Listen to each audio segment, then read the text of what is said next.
Hello, furniture painting friends. My name is Shannon and I'm with Black Sheep House. I want to save you from so much heartache, so much frustration in your furniture painting projects.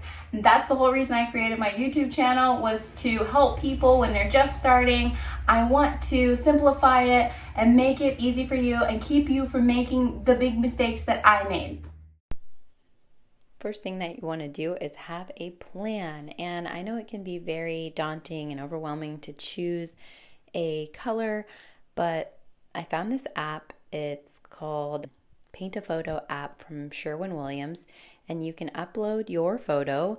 This is just a random photo of unpainted furniture I think would look cool painted, and you can test out different colors on it. So the app will show you trending colors, it will show you popular colors, and so much more. I think it's a really handy tool to use. Put it in your tool bag. Of course, you can always go the old-fashioned route and go inside the store to look at all the different colors as well.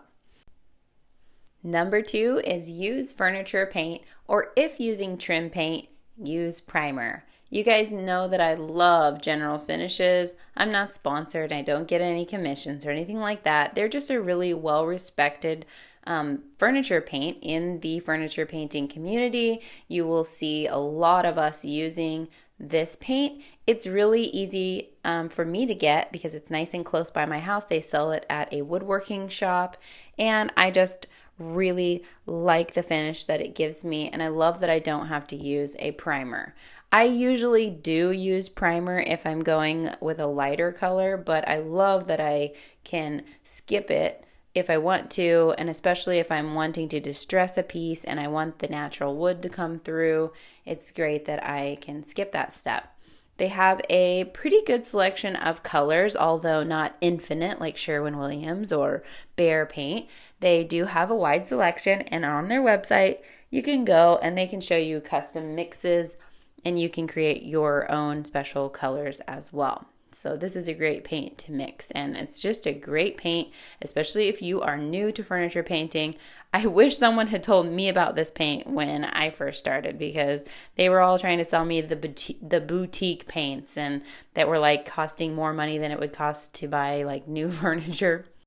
You guys know I'm a big fan of Satin Enamel by Behr, Premium Plus. It is very affordable, and as long as you do your prep work and prime, it will last and last and last. I also really like Sherwin-Williams. I like Benjamin Moore. I've had really great success with Cashmere. I think that one's by Benjamin Moore. And you can see here that the sheen really matters. Up top, you have the flatter sheens. You don't want to use any of those for furniture. You want to go with the shinier satin, semi-gloss kind of finishes, or sheens, when you're painting furniture. This is a really great primer that you'll need if you're going to be just using regular, easy-to-find house paint. And it will block any kind of bleed through, especially if you're painting something white. That can be a big hassle to mess with. And it will also keep your white paints from turning yellow if you put the clear coat on them. So I'm a big fan of using primer on white pieces. It makes a big difference, and primer is really cheap. Wax is another great way to avoid your pieces yellowing over time, and that's why so many furniture refinishers use wax, is because it does not yellow. It will not turn your piece yellow. But another great top coat is Flat Out Flat by General Finishes. I love this particular top coat, as well as the Varathane, and I actually like the Minwax. I don't think I've tried a poly water-based clear coat that I don't like. This one's actually an oil-based one, and man, this stuff is hard as nails. If you are doing a tabletop, you want wipe-on poly. Clean and scrub the nooks. Number 3, Okay, everybody knows to clean the piece of furniture, but a lot of times I have seen where people will clean the furniture and they don't like scrub, like use a toothbrush or like a scrub brush, or like I use my nails and a paper towel and just get in those little crevices. Those are where like the dirt is hiding. I don't know a furniture refinisher who doesn't sand before they paint, honestly. A lot of beginner painters will like to use those products that say that you don't have to sand, and that's all fine and well, go for it, but I just don't feel good about selling pieces that weren't sanded first. So I always give it a scuff sand, which just means lightly sand. Just all you want to do is take the shine off. It takes about 5 minutes. And then number 5, use a tack cloth. It removes so much debris. For me, I'm working in my garage and there's stuff floating around. So I use a tack cloth between every coat before I start painting. They're super cheap and they make a big difference in your furniture painting projects and avoiding any debris that's floating around in the air or the sand, paper stuff that gets left behind, the sanding dust after you sanded. I vacuum as well. I'll vacuum my pieces with a shop vac or my household vacuum, but after I do that, I always use a tack cloth.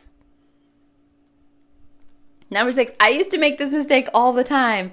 Don't shake the paint. I know, you see the people at the store that mix the paint up for you. They put it in that machine and it shakes it up, but actually it creates a lot of bubbles in your finish. And I used to think with my top coats that something was really wrong with the top coat because I was shaking it and it had so many bubbles in it. So that is a no-no. Number 7, I make this mistake still to this day, but try to pour your stuff into a separate container. It will save you so much time and hassle later on. Number 8, have a nice brush. I love this Zebra stubby 2-inch brush. Zebra has great brushes. I'm a big fan of synthetic brushes. I feel like they give me a nice smooth finish. And then you guys, if you've watched some of my other videos, know that I like to brush on paint, and then I like to use a roller to give a really nice smooth finish.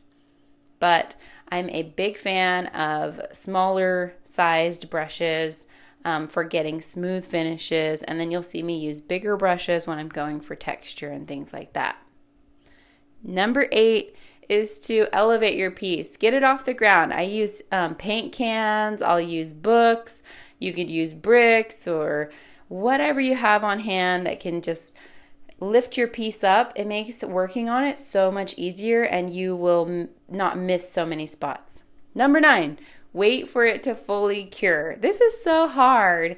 You can definitely move the piece, but I wouldn't put anything on top of it that has any weight to it, like books or a vase or anything like that. You want to wait for it to fully cure and read the instructions on the back of the can because every paint and every top coat is different for the curing time. Number 10 is to wash your brushes right away. I've ruined many paintbrushes, and as much as I love buying new ones, it's much cheaper to wash your paintbrushes that same day. I hope that this video was informational, helpful, and that you want to stick around. Like I said, all I do is refinish furniture, and so that's going to be what you see on my channel. So make sure and subscribe, and I will see you in the next video. Bye!